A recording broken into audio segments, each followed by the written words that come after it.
सुनहरा हिंदुस्तान में आपका खैर मकदम। नाज़रीन करام, इस वक्त की सबसे बड़ी खबर, जम्मू कश्मीर के साबिक वजीर आला डॉक्टर फारूक अब्दुल्ला पे जानलेवा हमला। सिक्योरिटी एहलकारों की बरवक्त कार्रवाई से बाल बाच बचे साबिक वजीर। एक शादी की तकरीब में उन पर किया गया हमला। आइए देखते हैं हमले के बाद डॉक्टर फारूक अब्दुल्ला ने नामा निगारों से क्या कुछ कहा। मैं शादी में गया था और शादी में उनके साथ बैठ के जब दुल्हन आई उसके बाद हमने उनसे इजाजत ली और हम लोग घर की तरफ निकल लिए।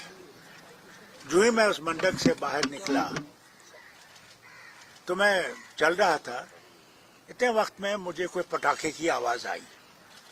तो मैं समझा ये कोई पटाखा किसी ने शादियों में डालते रहते हैं, तो मैं सोच सकता मेरे पास पटाखा यहाँ पड़ा हो। तो मुझे यहाँ कुछ गर्मी जैसी लगी और मुझे कुछ पता नहीं था। इतने वक्त में इन्होंने मुझे जल्दी जल्दी गाड़ी में बिठा दिया। जो इन्होंने मुझे गाड़ी में बिठाया तो मुझे कहने लगे, जनाब ये तो एक पिस्तौल था साहब के इस इंसान के पास और इसने 2 गोलियां चलाई थी।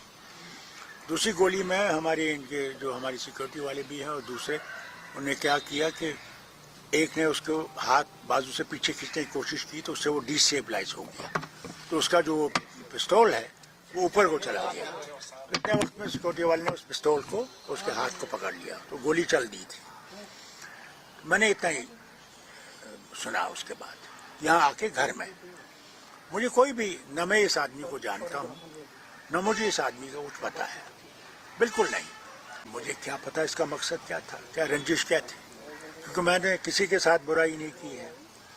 जो भी मेरे पास आया, जब मैं वजीर आला भी था, वो क्यों ना अपोजिशन का हो, मैंने उससे अपने लोगों से ज़्यादा मोहब्बत की, ज़्यादा उनकी मुश्किलें दूर करने की कोशिश की। मैंने कभी भी दिल में किसी के लिए नफरत पैदा नहीं की है। पता नहीं इसको क्या था, रंजिश क्या थी। ये कहूँ कि सिक्योरिटी लैप्स है, ये तो एक बहुत बड़ा सेंटेंस है। सवाल इस बात का है, इस मैरिज में सारे बड़े बड़े लोग थे, इसलिए पुलिस को इसका एहतियात ख्याल तो रखना चाहिए था, जिसका नहीं था। वहाँ कोई पुलिस का इंतजाम था ही नहीं।